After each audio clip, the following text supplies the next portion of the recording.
चला आपल्याला मग मराठीचं नवोदय 2025चं क्वेश्चन पेपर सोडवायचं आहे. मीडियम मराठी आहे. पहिला प्रश्न आहे. प्रश्न क्रमांक 1 ते 4 मध्ये 4 आकृत्या ए बी सी आणि डी दाखवलेल्या आहेत. या 4 आकृत्यापैकी 3 आकृत्या कोणत्या तरी बाबतीत समान आहेत आणि एक आकृती त्यांच्यापासून निराळी आहे. त्या निराळ्या आकृतीची निवड करा. आपले उत्तर दाखवण्यासाठी OMR उत्तरपृष्ठावर प्रश्नाशी जोडणाऱ्या क्रमांकासमोरील उत्तरे वर्तुळ काळे करा. ओके, मग आपल्याला इथं काय करायचं आहे? मग वेगळं आकृती ओळखायची आहे. इथे बघा सगळे आडव्या रेषा आहेत. इथं पण आडव्या रेषा आहेत, इथं पण आडव्या रेषा आहेत, पण इथं कशा आहेत? उभ्या रेषा. असं पहिलं सी आहे.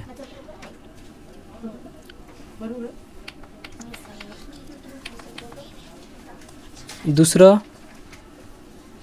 गुणाकार गुणाकार बेरीज. इथं बघा गुणाकार गुणाकार सोबतीमध्ये आणि मध्ये बेरीज आहे, हो की नाही? इथे पण गुणाकार गुणाकार सोबती बेरीज, नंतर इकडं हे काळे डाग. गुणाकार गुणाकार बेरीज, पण इथं आहे का तसं? गुणाकार गुणाकार वेगळं, हां विरुद्ध दिशेला. So option A. इथं काय आहे? षटकोन आहे. हे पंचकोन, हे चौकोन आणि हे काय तर वेगळंच आहे, हो की नाही? So option C. या सर्वांच्या मागे बघा रेषा आहेत ना, पण ह्या आकृतीच्या रेषा नाहीत. So option A. भाग 2 आहे. प्रश्न क्रमांक 5 ते 8 मध्ये डाव्या बाजूस एक प्रश्न आकृती दिलेली आहे आणि उजव्या बाजूस ए बी सी आणि डी अशी 4 उत्तर आकृत्या दिलेल्या आहेत. उत्तर आकृत्यांपैकी प्रश्न आकृतीशी समान अशा आकृतीची निवड करा आणि आपले उत्तर दाखवण्याकरिता OMR उत्तरपृष्ठावर प्रश्नाशी जुळणाऱ्या क्रमांकासमोरील वर्तुळे काळे करा. मग इथं आपल्याला समान आकृती शोधायची आहे ना? हां, आकृतीशी समान अशी आकृती शोधायची आहे.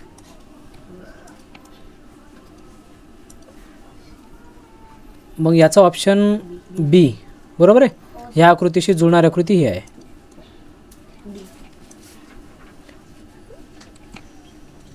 हे तर नाही, हे पण नाही. हां, डी ऑप्शन आहे. 7वा हां बी. आकृत्या खूप सोप्या आलेल्या आहेत इथं. यस बी.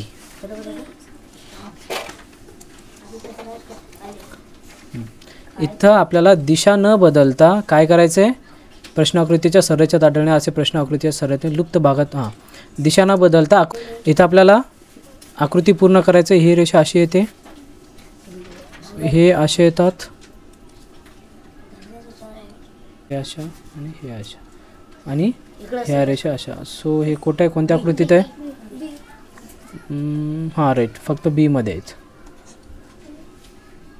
इथं टच केलेलं आहे. इथं ह्या आकृत्या इथं आपण अशा प्रकारे ही रेषा येते आणि हे असं इथे एक टिंब आणि हे 2 रेषा अशा प्रकारे. मग इथं कोणत्या आहेत? डी. ओके, अगोदर ही आडवी रेषा अशी येते, हे उभी रेषा येते अशी आणि ही अशी रेषा येते, नंतर हे असे आहे ना, मग हे अशा प्रकारे येते. ओके, सो कोणती आकृती अशी? मला नाही पुढे येतात. हां, या आकृतीमध्ये हे असे काळे येते बरोबर आहे. आता इथे काळे येते आणि हे अशा प्रकारे जुळते, नंतर हे अशा प्रकारे जुळते आणि हे अशा प्रकारे जुळते. कोणता आहे हे? चौथा.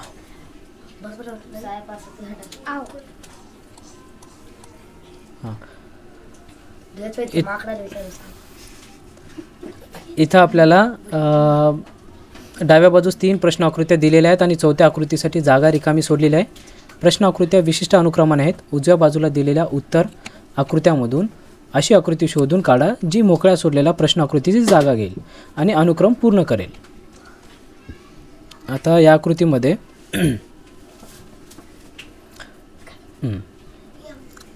कोण कसं चाललं? आता हे काळं डाग बघा, काळं डाग बघा. ओके, काळं डाग इथून इथं आलं आहे हां, नंतर काय झालं, इथून इथं गेलं, नंतर काळं डाग कुठं जाईल, इथं येईल. ओके, कोणत्या ऑप्शनमध्ये, फक्त डीमध्ये. दुसरं कोणाला बघायचीही गरज नाही. इथं बघा, इथं किती रेषा आहेत, 1 2 3 4 5 आहेत. 5 रेषापासून चौकोन बनवलेत. इथं किती रेषा आहेत, इथं बघा 5 रेषा, 4 रेषा, 3 रेषा आणि इथं किती येतील, 2 रेषा. या ऑप्शनमध्ये किती रेषा आहेत, 1 2 3 4 4. मग हे ऑप्शन होऊ शकत नाही, ह्याच्यात 3 आहेत, ह्याच्यात नाही. So option B. Very good. 15वा, हे बघ खाली आहे. ओके, आणि 3 रेषा आहेत. नंतर उजवीकडे वळालं म्हणजे हे कोणत्या क्लॉकवाईज की अँटी क्लॉकवाईज, अँटी क्लॉकवाईज फिरायले आणि मधल्या रेषा कमी होत राहतात. मग नेक्स्ट स्टेप काय येईल, तो लेफ्ट साईडला फिरेल आणि त्याच्या रेषा येणार नाही. C option. 16वा प्रश्न आहे. आता हे बघा क्लॉकवाईज फिरत आहेत, बरोबर आहे. हे मायनस इथं होतं, इथं आलं, प्लस इथं होतं, पुढं सरकलं, चाललेत ना क्लॉकवाईज. नंतर काय झालं, परत क्लॉकवाईज फिरायलेत, बरोबर आहे ना. भाकाराचं इथं भाकार आलं, मायनसचं पुढं सरकत आहे, प्लस इथे येते वर्तुळ. आता ह्याचं सेम क्लॉकवाईज फिरतील.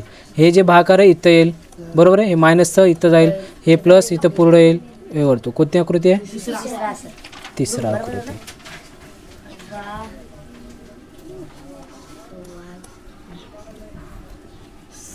17वा प्रश्न आहे. हां, इथं आपल्याला नातेसंबंध आहे, बरोबर आहे ना. नातेसंबंध आकृतीमधलं समान नातं बघायचं आहे. या 17 प्रश्नामध्ये हे 2 रेषा डावीकडे आहेत आणि इथं गोल आहे. नंतर काय झालं, या 2 बाणांचं खाली दाखवत आहेत, बरोबर आहे.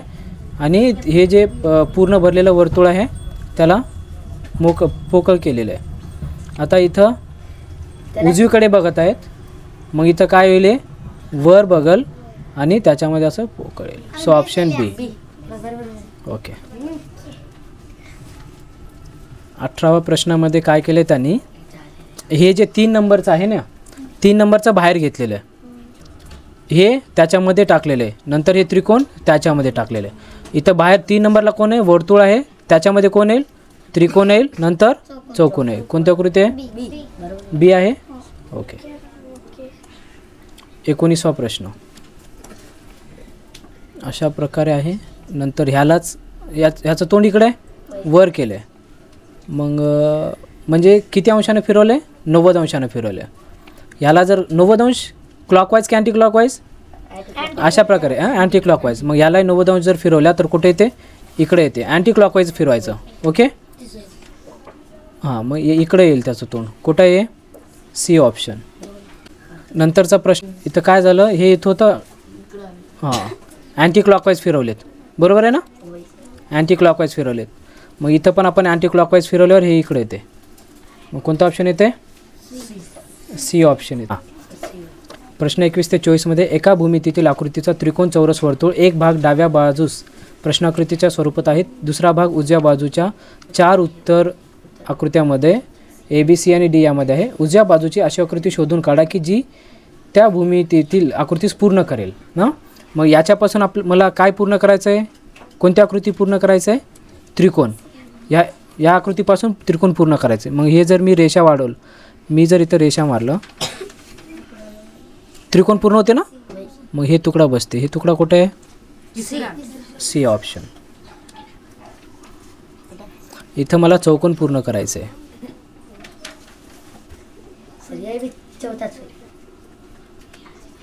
हे कुठं आहे, चौथा पर्याय.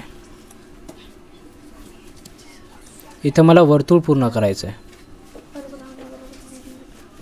अशा प्रकारचे वर्तुळ येते, सी ऑप्शन. इथे मला चौकोन पूर्ण करायचं आहे.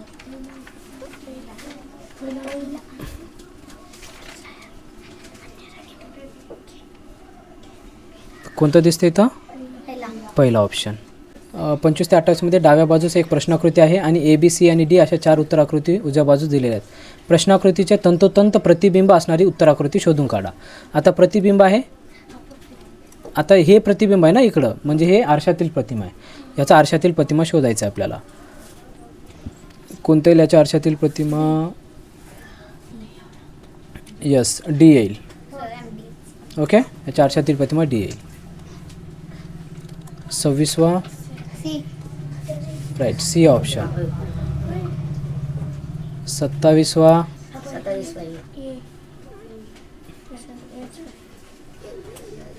यस 27वा ए. सर मी हेच लिहिलं. येस 28वा सी ऑप्शन.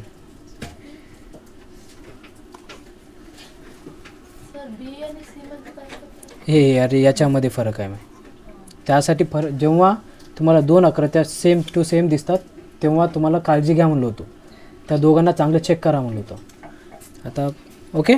28 हां, घड्याळ उलगडल्यावर कागद कसा दिसेल अशा उत्तर आकृतीची निवड करा. हां बघा 29वा प्रश्न. आता मला इकडं उलगडायचं आहे,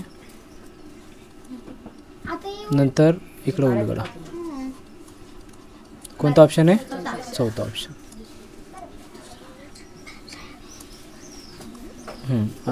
इकडं उलगडा त्याला. हे आरशातील प्रतिमा बनेल. इथं येईल टिंब, नंतर हे इथं येईल आणि हे इथं येईल, नंतर याचं इकडे येईल. ओके, म्हणजे हे इथं येईल, हे इथं येईल आणि हे इकडे येईल. हे इथं आणि हे इथं. कुठं दिसेल हे आकृती? बी ऑप्शन. 31वा प्रश्न आहे. आता या आकृतीला इथून पलटवले, मग आपल्याला इकडं करायचं सरळ. असं केल्यावर हे इथं येते. ओके,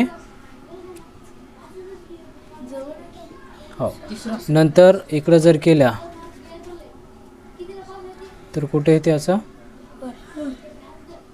हे इकडे येते. याच्या आरशातील प्रतिमा इकडं. हां 32वा इकडं आहे. मला हे इकडं याचा आरशातील प्रतिमा इकडं काढायचं आहे. हे असं आहे, म्हणजे याला असं येईल. नंतर त्याला इकडे काढायचं आहे, मग त्याचा आरशातील प्रतिमा हे असं येईल. प्रश्न क्रमांक 33 ते 36 मध्ये डाव्या बाजूस एक प्रश्नाकृती दिलेली आहे आणि ए, बी, सी आणि डी अशी 4 उत्तरे असलेल्या उत्तराकृती उजव्या बाजूस आहेत. तुकडे केलेल्या प्रश्नाकृतीमधून तयार होईल अशी उत्तराकृती निवडा. आपल्याला उत्तराकृती निवडायचं आहे याच्यामधून. तुकडे जोडावे. मग कोणतं बनेल? बी जमेल. तिसरा राईट, इथं आहे ना, हे बघा हे आहे, मग इथून हे पण आहेत, हे दोन, आणि हे आयत पण आहे. बी ऑप्शन. याच्यापासून डी, इथं बघा हे आहे, डायरेक्ट जोडले त्यांनी, अशा प्रकारचं डी पर्याय. 35वा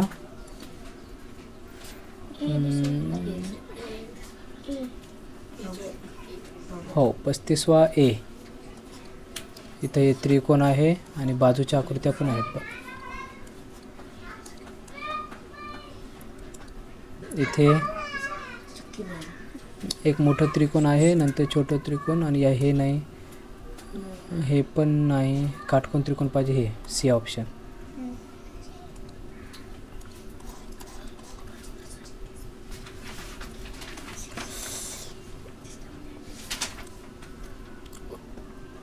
प्रश्नाकृती 37 ते 40 मध्ये डाव्या बाजूस एक प्रश्नाकृती दिली आहे आणि ए, बी, सी आणि डी अशा 4 उत्तराकृती उजव्या बाजूस दिलेल्या आहेत, जिच्यामध्ये प्रश्नाकृती लपलेली किंवा जडवलेली आहे. अशी उत्तराकृती निवडा. OMR उत्तर प्रश्नातून. मग कशात आहे? सी ऑप्शनमध्ये आहे. आणि हे आकृती कुठं दिसत आहे आपल्याला? सी मध्ये आहे. अशा प्रकारे सी ऑप्शन.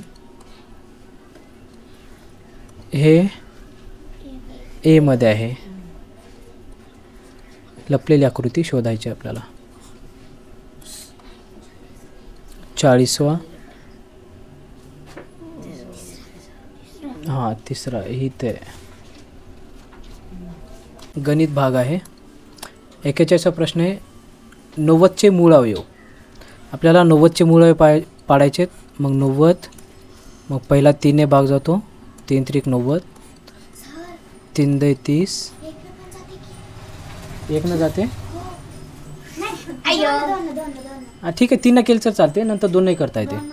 आता 2 2 5 10 5 1 5 म्हणजे 90चे मूळ आहेत आपले 2 गुणिले 3 गुणिले 3 गुणिले 5 आहे का तिथे? नाही. त्यांनी काय लिहिले 2 गुणिले 3चा वर्ग लिहिलं आहे आणि 5 इथे बघा 3चा वर्ग. 3 गुणिले 3 म्हणजे 3चा वर्ग. पर्याय सी.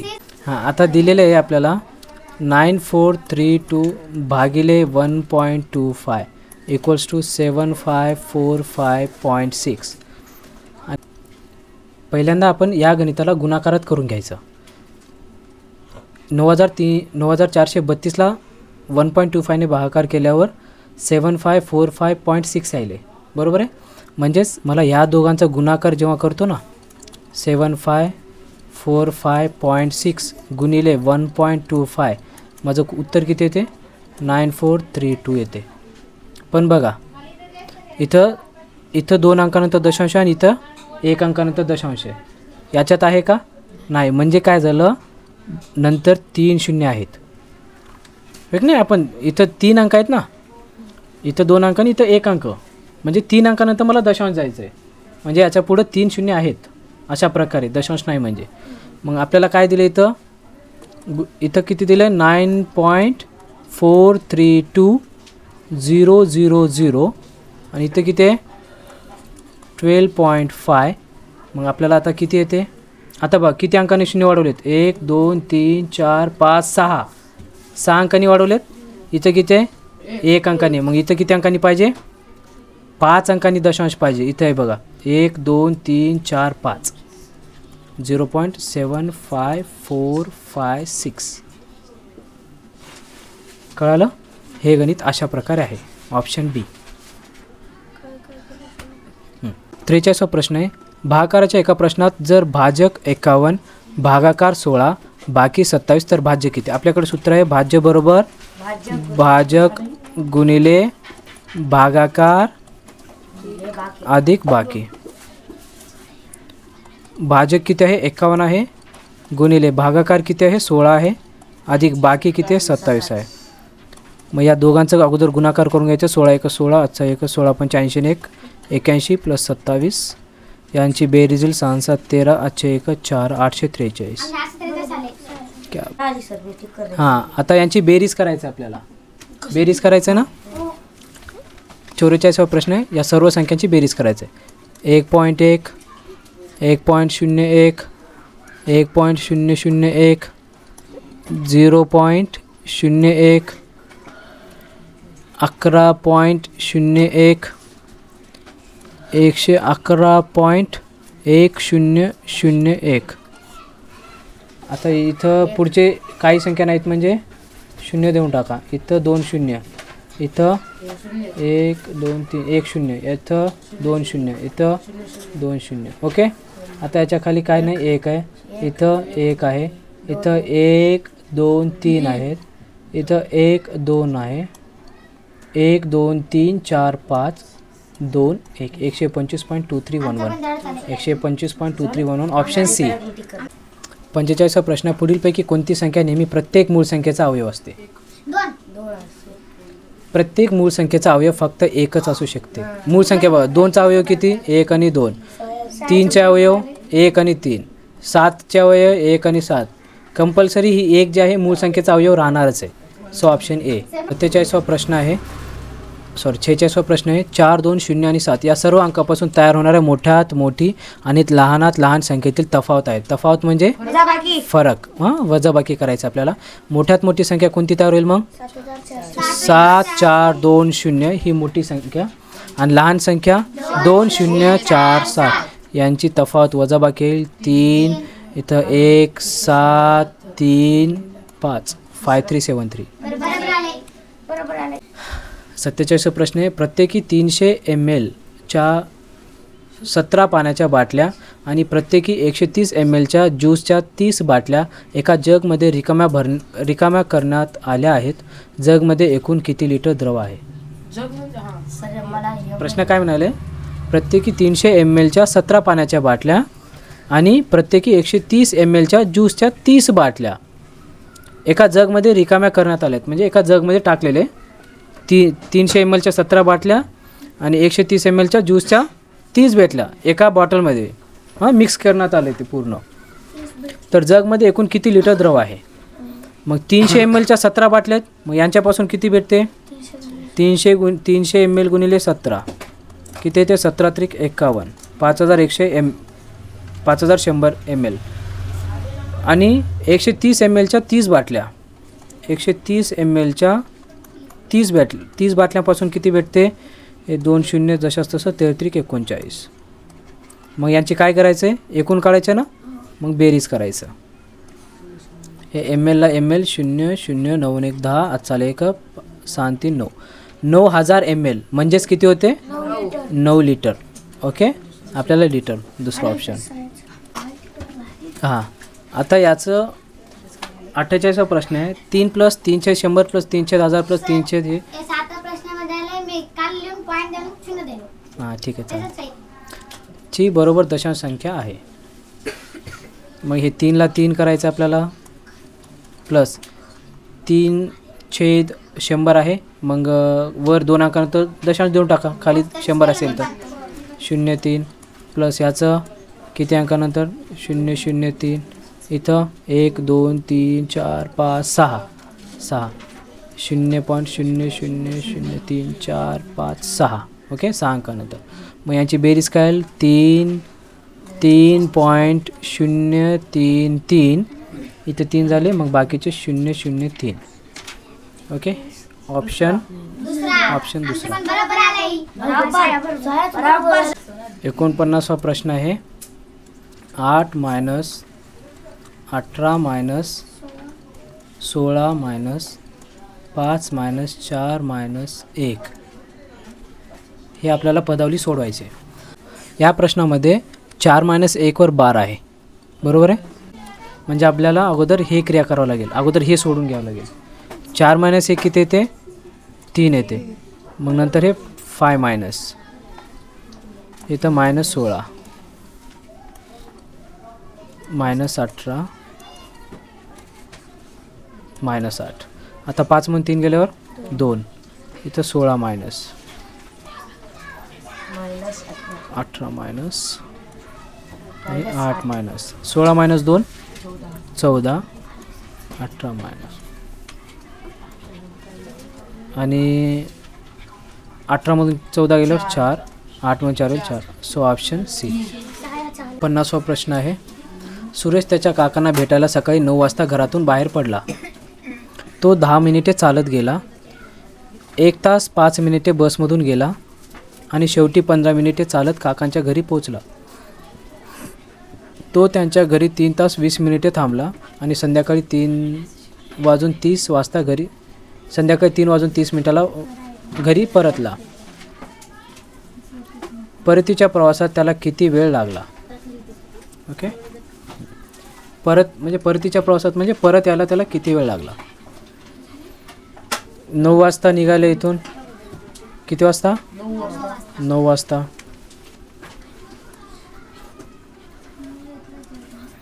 9 वाजता निघाले. नंतर काय, घरातून बाहेर पडला. तो 10 मिनिटे चालत गेला, म्हणजे 9 वाजून 10 मिनिट. तो 10 मिनिटे चालत गेला. 1 तास 5 मिनिटे बसमधून गेला.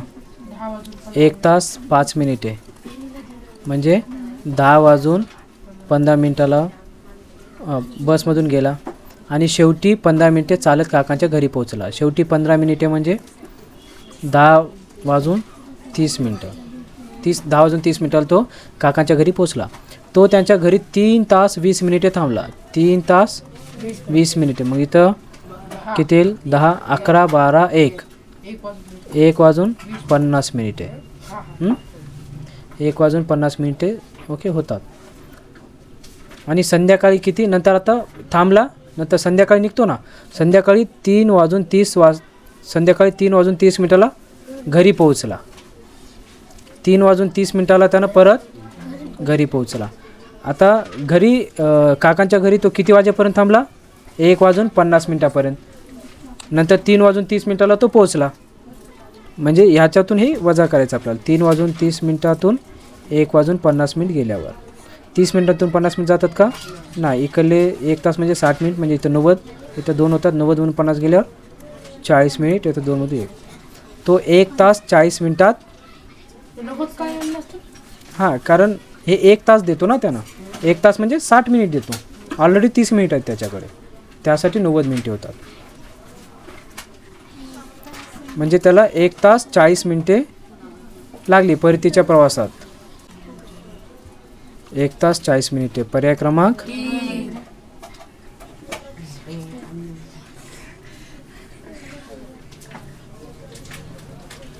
पर्याय क्रमांक 3.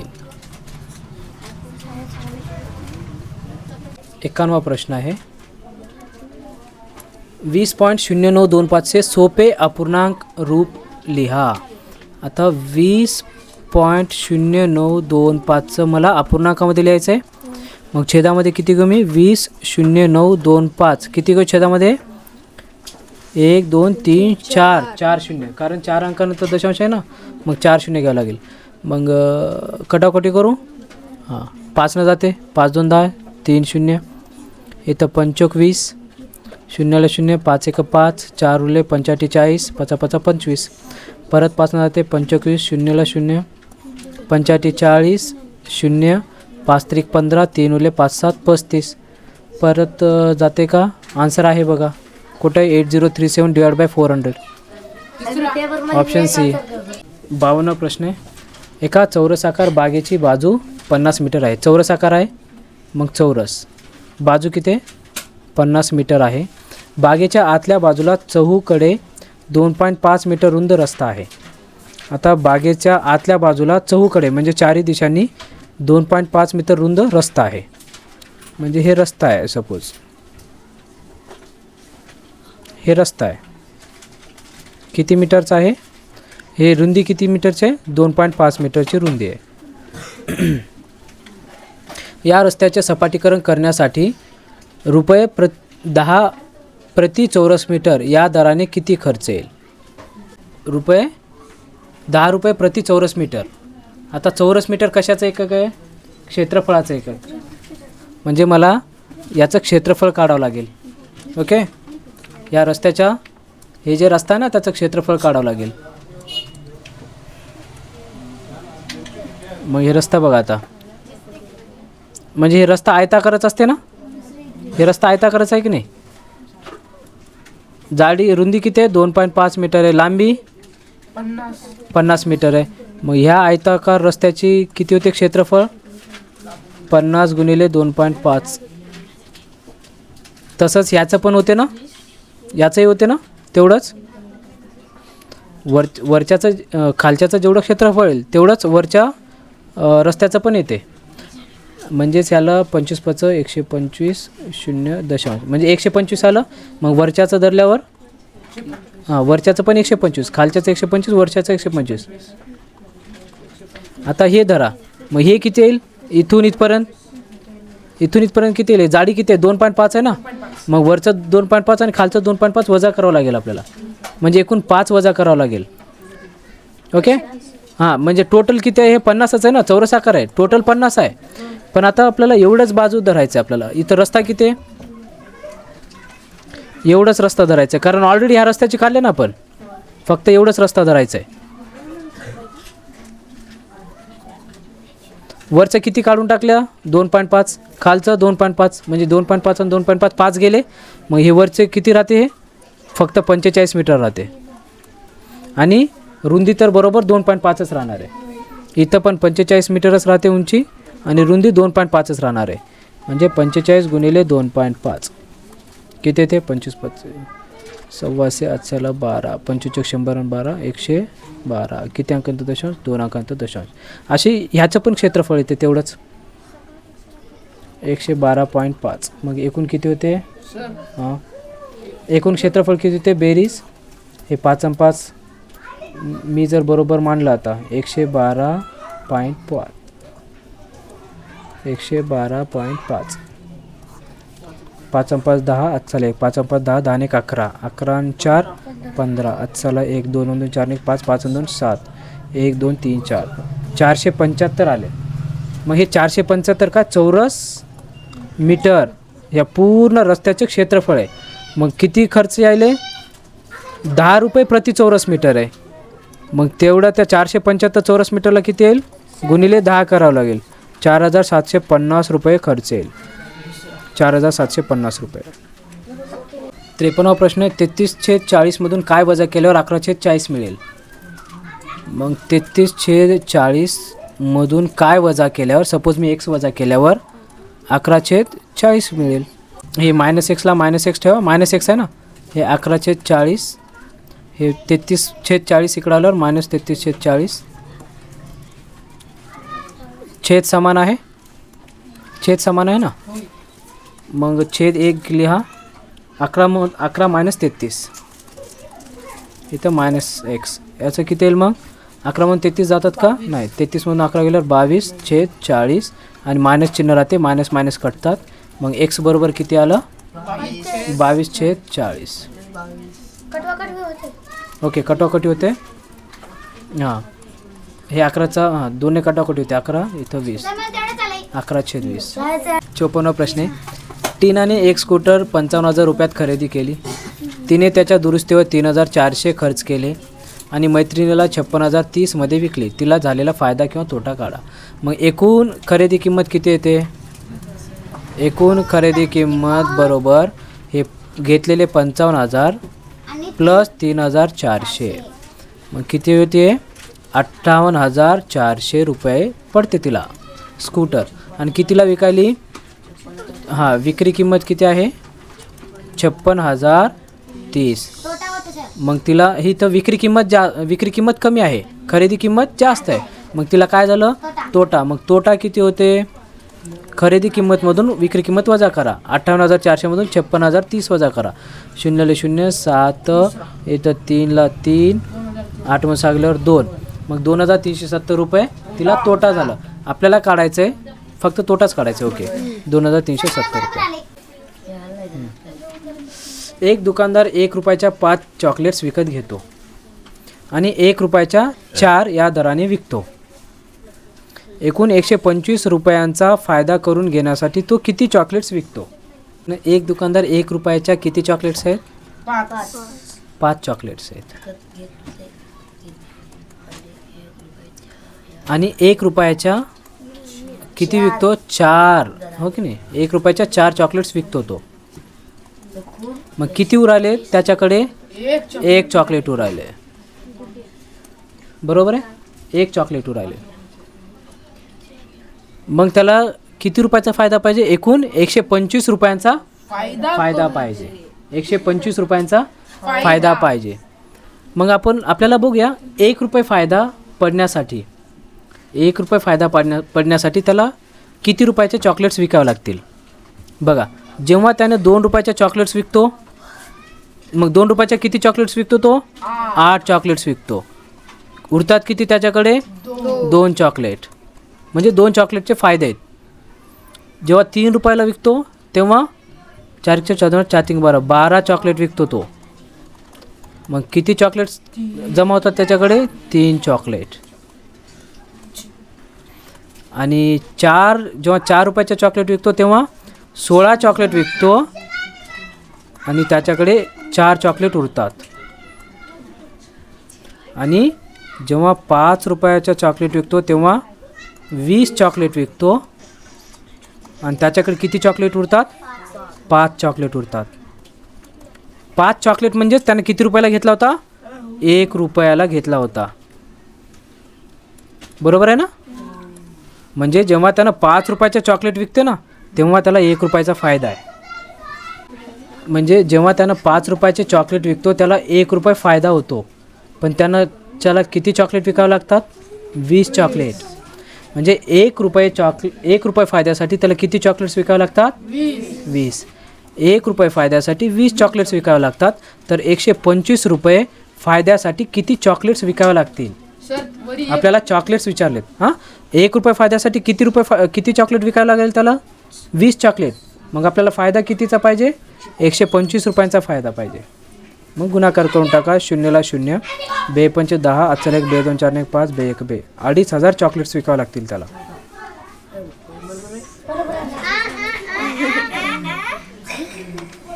छप्पनवा प्रश्न खालील आयताकृतीपैकी कोणाचे क्षेत्रफळ सर्वात जास्त आहे आणि किती आहे. कोणाचे क्षेत्रफळ सर्वात जास्त आहे. मग क्षेत्रफळ म्हणजे सिंपल लांबी गुणिले रुंदी करायचं आहे. याचं 180 मग याचं किती येते 180 येते. याचं 14चा वर्ग 196. याचं 12 गुणिले 16 12 सकम 72 आजचाला 7 12 1 12 12 7 119. याचं 17 1 17 हातचाला 1 17 1 17 1 18. मग सर्वात जास्त 196 बिल. तुम्ही इथं 169 लिहिल्या ना. हो. छान केली मार्क तुम्ही. दुसरं सो ऑप्शन बी. 57 प्रश्न आहे. 522 अधिक 722 मायनस 322 प्लस 922 मायनस 122 सोडवल्यास प्राप्त किती होईल. सर्वांचं छेद समान आहे. हो. मग एक छेद घ्या. एकच घेतला. मग वर काय 5 अधिक 7 मायनस 3 22 प्लस 9 मायनस 1. मग 7 आणि 5 12 12 मधून 3 गेल्यावर 9 9 9 18 मधून 1 गेल्यावर 17 17 छेद 22. बरोबर आली. हे प्रश्न आहे. घड्याळात संध्याकाळचे 6 वाजताना तास व मिनिट या काट्यामधील कोणकोणते. संध्याकाळचे 6 वाजलेत. हे घड्याळ आहे. हे घड्याळ आहे. 6 वाजले म्हणजे हे 12 6 6 वाजले म्हणजे तास काटा 6वर आणि मिनिट काटा 12वर. मग आपल्याला एकूण सरळ कोण भेटते. Option D. हां 59वा प्रश्न आहे. सायकलच्या चाकात एकूण 24 तारा आहेत. 2 लगतच्या तारामधील कोण आहे. एकूण किती तारा आहेत. 24 तारा. मग 24 तारा आहेत. हां यात ती आणि पूर्ण कोण कितीचा अंश असते. 360 अंश असते वर्तुळाचं. मग आपल्याला सायकलच्या तारा 24 तारा आहेत ना. मग 360 भागिले 24 करून टाकायचं. किती येते 24 1 24 12 वरले 24 पंचे 120 15 अंश. 60वा प्रश्न आहे. पी क्यू आर आणि एस यांनी सोडवलेल्या प्रश्नांची संख्या स्तंभालेखाच्या माध्यमातून दाखवण्यात आली आहे. पी क्यू आर एस यांनी सोडवलेले प्रश्नांची संख्या वेग नाही. पीने किती सोडवले प्रश्न 4, क्यूने 6, आरने 10, एसने 8 प्रश्न सोडवले. स्तंभालेखाच्या आधारे हे शोधा की क्यू आणि आरने मिळून सोडवलेल्या प्रश्नांची संख्या. क्यू आणि आरने मिळून किती सोडवलेत. मग क्यू आणि आरने मिळून क्यूने 6 आणि आरने 10. मग या दोघांनी मिळून 16 प्रश्न सोडवलेत. सोडवलेल्या प्रश्नांची संख्या. पी आणि एस यांनी सोडवलेल्या एकूण प्रश्नांपैकी किती जास्त आहे. पी आणि एस किती सोडवलेत. पीने 4 आणि एसने 8 8 आणि 4 12. मग किती जास्त सोडवत आहेत ते 4 सोडवलेत. Option A. परिच्छेद 1. पुस्तक ही मानवी प्रयत्नातून साकार झालेली दीर्घकाळ अस्तित्वात राहणारी कृती आहे. मानवी प्रयत्नातून साकार झालेली आणि दीर्घकाळ अस्तित्वात राहणारी कृती आहे. इमारतींची पडझड होते. चित्र आणि शिल्प यांचा ऱ्हास होतो. मात्र पुस्तकं जिवंत राहतात. पुस्तकं महान विचारांना नष्ट होऊ देत नाहीत. असे विचार जे आजही तितकेच प्रस्तुत प्रासंगिक आहेत जितके ते लेखकाच्या मनातून लेखन काळात अवतरित झाले होते. असे विचार छापील पानांतून संवाद साधतात. काळाचा फक्त इतका प्रभाव असतो की तो अयोग्य आणि अप्रस्तुत गोष्टींना चलनातून बाहेर टाकून देतो. साहित्यातही सुमार गोष्टी दीर्घकाळ टिकत नसतात. उत्तम पुस्तकांनी जीवनाच्या अनेक क्षेत्रात माणसांना मदत केली आहे. त्यामुळे जगात उत्तम पुस्तकांचे जतन केले गेले आहे. मग 61वा प्रश्न आहे. पुस्तकं ही मानवी प्रयत्नातून साकार झालेली सर्वात डॅश कृती आहे. काळजी घेणारी कृती आहे. अनुचित कालापव्यय करणारी उपयोगी. पुस्तकी ही मानवी प्रयत्नातून साकार झालेली सर्वात कोणती कृती आहे. कुठे रे साकार दीर्घकाळ अस्तित्वात राहणारी कृती आहे. म्हणजेच काय इथे कालापव्ययचा अर्थ आहे काल अपव्यय. अपव्यय म्हणजे उधळपट्टी व्यर्थ घालवणे. अपव्यय म्हणजे उधळपट्टी म्हणजे व्यर्थ घालवणे वाया. काळाचा व्यर्थ. आता आपल्याला याचा म्हणजे याचा अर्थ असा होतो की वेळ वाया घालवणारी. वेळ वाया घालवणारी कृती आहे का नाही. साकार झालेली सर्वात उपयोगी कृती आहे. So option D.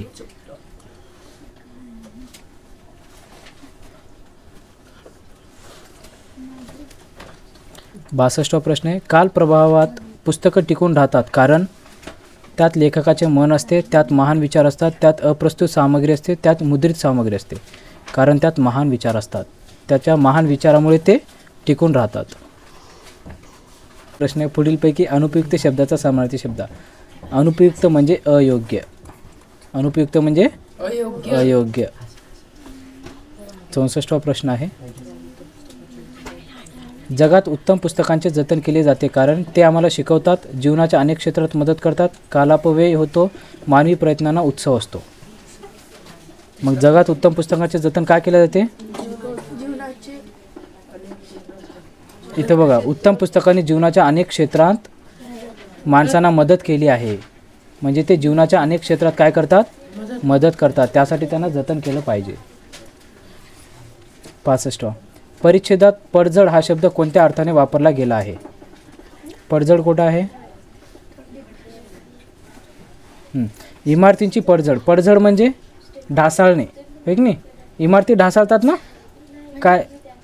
इथं बघा, पुस्तकी ही मानवी प्रयत्नातून साकार झालेली दीर्घकाळ अस्तित्वात राहणारी कृती आहे. पुस्तक काय करतात? दीर्घकाळ टिकून राहतात. इमारतींची पडझड होते. इमारतांची पडझड होते म्हणजे इमारती पडतात, आणखी नवीन इमारती उभारल्या जातात. ओके, मग इथं पडझड याचा अर्थ काय आहे? ढासाळणे.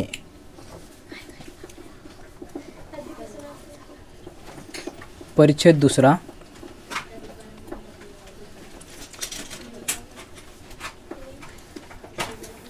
परिच्छेद दुसरा. रोबोट एक विशिष्ट प्रकारचे यंत्र असून तो संगणकाकडून मिळणाऱ्या सूचनांना अनुसरून चालतो आणि काम करतो. यंत्र असल्यामुळे ना तो चुकतो ना थकतो. तो कधी तक्रारही करत नाही. आपल्या चोहीकडे रोबोट आहेत. काही रोबोट वस्तू तयार करण्यासाठी वापरले जातात. उदाहरणार्थ, रोबोट मोटारकार तयार करण्यास मदतरूप ठरू शकतात. काही रोबोटांचा वापर धोक्याच्या ठिकाणांवर संशोधन करण्यासाठी केला जातो, जसे ज्वालामुखी. काही रोबोट घरातील साफसफाई करण्यास मदत करू शकतात. काही रोबोट शब्दांनाही ओळखू शकतात. ते टेलिफोन कॉलला उत्तर देण्यास मदत करू शकतात. काही रोबोट माणसांसारखे दिसतात. बहुंशी रोबोट यंत्रासारखेच दिसतात. मग 66वा प्रश्न आहे, थकणे या शब्दाचा समानार्थी शब्द कोणता? थकणे म्हणजे अन्वेषण, दमणे, पोकळी, धोकादायक. दमणे, दमाने. थकणे म्हणजे दमणे. अन्वेषणचा अर्थ होतो संशोधन. अन्वेषणचा अर्थ काय होतो? संशोधन. मग थकणे या शब्दाचा समानार्थी शब्द आहे दमणे. रोबोट चुका करीत नाहीत कारण ते यंत्र आहेत. ते संगणकाकडून मिळणाऱ्या सूचनांचे अनुकरण करतात. ते माणसासारखे दिसतात. ते थकलेले दिसत नाहीत. ते का चुकत नाहीत? इथं कुठे? रोबोट एक विशिष्ट प्रकारचे यंत्र असून तो संगणकाकडून मिळणाऱ्या सूचनांना अनुसरून चालतो आणि काम करतो. यंत्र असल्यामुळे ना तो चुकतो ना थकतो. तो कधी तक्रारही करत नाही. मग यंत्र असल्यामुळे तो कधी चुकत नाही, कारण ते यंत्र आहे. हां, रोबोट चुकत नाही. 68वा प्रश्न आहे, उतार्याप्रमाणे पुढीलपैकी कोणत्या उपक्रमात रोबोटच्या वापराचा उल्लेख नाही? घराच्या साफसफाई करणे आहे याचा उल्लेख. टेलिफोन कॉलला उत्तर देणे हे पण आहे. मोटार कार तयार करणे हे पण आहे. मुलांना शिकवणे नाही त्याच्यात. याचा उल्लेख नाही आहे. 69. धोकादायक शब्दाचा विरुद्धार्थी शब्द ओळखा. धोकादायक, सुरक्षित. 70. रोबोटच्या संदर्भात केलेल्या विधानापैकी चुकीचे विधान शोधा. बहुंशी रोबोट यंत्रासारखे दिसतात. इथं म्हटले बघा, बहुंशी रोबोट यंत्रासारखेच दिसतात. हे विधान चुकीचं आहे का? बरोबर आहे. रोबोट चुका करीत नाही. रोबोट चुका करीत नाही. रोबोट अत्यंत उपयोगी आहे. बहुंशी रोबोट माणसासारखे दिसतात. कोणतं चुकीचे विधान आहे मग? बहुंशी रोबोट माणसासारखे दिसतात हे चुकीचं विधान आहे. परिच्छेद पण सोपे आहेत राहिलं, अवघड नाहीत. परिच्छेद 3. सर्व प्रकारचे कोळी जाळं विणतात. या जाळ्यामुळे कोळ्याला 3 प्रकारे मदत मिळते. हे जाळं अंडींचे जतन करण्यास, धोक्याच्या वेळी लपण्यास आणि खाद्य झडपण्यात मदतरूप ठरतं. साधारणपणे कोळी हा गडद, मातकट, भुरकट किंवा काळ्या रंगाचा असतो, तर त्याचं जाळं हे फिकट पांढऱ्या रंगाचं किंवा गढूळ असतं. कोळी जेव्हा जाळ्यात लपून बसतो तेव्हा तो सहजासहजी दिसत नाही. जाळं कोळ्याला खाद्य पकडण्यास मदतरूप ठरते. कोळ्याचं जाळं चिकट असतं. एखादा कीटक जाळ्यात अडकला तर तो चिकटून जातो. त्याला इच्छा असूनही त्यातून बाहेर पडता येत नाही. तो अडकून जातो. जाळं हलायला लागताच त्याला समजते की प्राणी अडकला आहे. जाळ्याशिवाय कोळ्याला राहताच येणार नाही. खरोखरच कोळ्याच्या अस्तित्वासाठी जाळं अत्यावश्यक आहे. मग 71 प्रश्न आहे, सदर परिच्छेदाचा मुख्य विषय काय आहे? कोळ्याच्या जाळ्याचे महत्त्व, कोळ्यासाठी किड्यांचे महत्त्व, अंडी देण्याचे महत्त्व, कोळ्याचा स्वभाव. काय आहे? कोळ्याच्या जाळ्याचे महत्त्व. 72 प्रश्न आहे, कोळ्याच्या जाळ्याच्या संदर्भात कोणते विधान चुकीचे आहे? ते अंडीचे जतन करते, चुकीचं आहे का? नाही, हे जतन करते. ते खाद्य पकडण्यास मदत करते, हे पण बरोबर आहे. ते पाण्याचा शोध घेते, हे चुकीचं विधान आहे. सो ऑप्शन सी आहे. अडकला या शब्दाचा समानार्थी शब्द शोधा. लपला, खाल्लं, पळाला, चिकटला. चिकटला. तो अडकतो म्हणजे तो चिकटतो. 74 जाळ्यात काही अडकले आहे हे कोळ्याला कसे समजते? तो ऐकतो, त्याला वास येतो, तो अनुभवतो, तो चव घेतो. तो अनुभवते त्याची हालचालीमुळे. 75 प्रश्न आहे, परिच्छेदाच्या शेवटी आलेल्या अस्तित्व या शब्दाचा अन्वयार्थ म्हणजे? अन्वयार्थ म्हणजे अर्थ लावणे. इतिहासाच्या संदर्भात अन्वयार्थ म्हणजे वस्तुनिष्ठ विश्लेषण करून नेमका अर्थ लावणे. ठीक आहे. 75चा प्रश्न आहे, परिच्छेदाच्या शेवटी आलेल्या अस्तित्व या शब्दाचा अन्वयार्थ. अन्वयार्थ म्हणजे ह्या अस्तित्व या शब्दाचा कोणता अर्थ आहे? समानार्थी शब्द. अस्तित्व या शब्दाचा अर्थ कोणता शब्द लावते? जगणे, लपणे, पकडणे, संरक्षण. जगणे, अस्तित्व म्हणजे जगण्याचं सांगते. हे अर्थ सांगते. परिच्छेद 4, सोनेरी गरुड हा त्याच्या सोनेरी पंखामुळे सहज ओळखता येतो. वयस्क गरुड पक्षीमध्ये मादी ही नर पक्षींसारखीच दिसते, फक्त तिचा आकार मोठा असतो. वयस्क गरुड पक्षीमध्ये मादी ही नर पक्षींसारखीच असते, फक्त तिचा आकार मोठा असतो. मादी म्हणजे फिमेल, नर म्हणजे मेल. या दिमागदार पक्षाचे उत्तरी गोलार्धाच्या मोकळ्या जागेत वास्तव्य असते. तो झाडांवर किंवा कडे कपारीवर घरटी बांधतो, त्यामुळे त्याला हालचालीवर लक्ष ठेवण्यासाठी मोठा अवकाश मिळतो. सोनेरी गरुड भरारी मारण्यात दक्ष असतो. त्याचा व्यापक पंख विस्तार आणि वातावरणातील वर येणारी उष्ण हवा त्याला दीर्घकाळ उडत राहण्यास मदतरूप ठरते. त्याला उडत राहताना पाहणे अत्यंत मनोरम असते. खालून वर येणारी हवा त्याच्यासाठी अत्यंत महत्त्वाची असते, कारण ती सोनेरी गरुडाला पंख न फडफडता उंच उडण्यास मदत करते. सोनेरी गरुड बव्हंशी डॅडॅश आढळतो. कमी वारा आणि उष्ण हवा असलेल्या परिसरात, इमारती असलेल्या परिसरात, दक्षिणी गोलार्धात, उत्तरी गोलार्धात. इथं काय म्हटलं आपल्याला? उत्तरी गोलार्धाच्या मोकळ्या जागेत वास्तव्य असतात. कुठे आढळतात मग? उत्तरी गोलार्धात. 77 प्रश्न आहे, मादी गरुड पक्षी डॅडॅश यावरून ओळखता येते. मादी गरुड इथं म्हटलेले त्याने. वयस्क गरुड पक्षीमध्ये मादी ही नर पक्षींसारखीच दिसते, फक्त तिचा आकार मोठा असतो. मादीचं काय असते? आकार मोठा असते. मग कुठं आहे? मोठा आकार.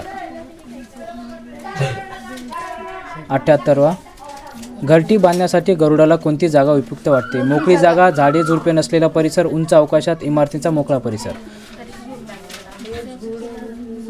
उंच अवकाशात. घरटी बांधण्यासाठी गरुडाला कोणती जागा उपयुक्त वाटते? उंच अवकाशात, म्हणजे उंच झाडांवर किंवा कडा कोपऱ्यांवर. इथं म्हटले ना, तो झाडावर किंवा कडे कपारीवर घरटी बांधतो.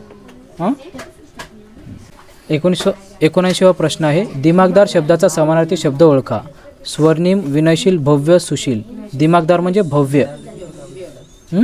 भव्य. पुढीलपैकी मोठा या शब्दाचा विरुद्धार्थी नसलेला शब्द. मोठा या शब्दाचा विरुद्धार्थी नसलेला म्हणजे विरुद्धार्थी नसलेला. हे लहान विरुद्ध होते, हे नाही. छोटा पण, हे पण नाही. म्हणजे व्यापक. व्यापक म्हणजे मोठा, हे विरुद्धार्थी शब्द नाही. सो 80वा बी ऑप्शन. लाईक करा, सबस्क्राईब करा, शेअर करा, बेल आयकॉन दाबा.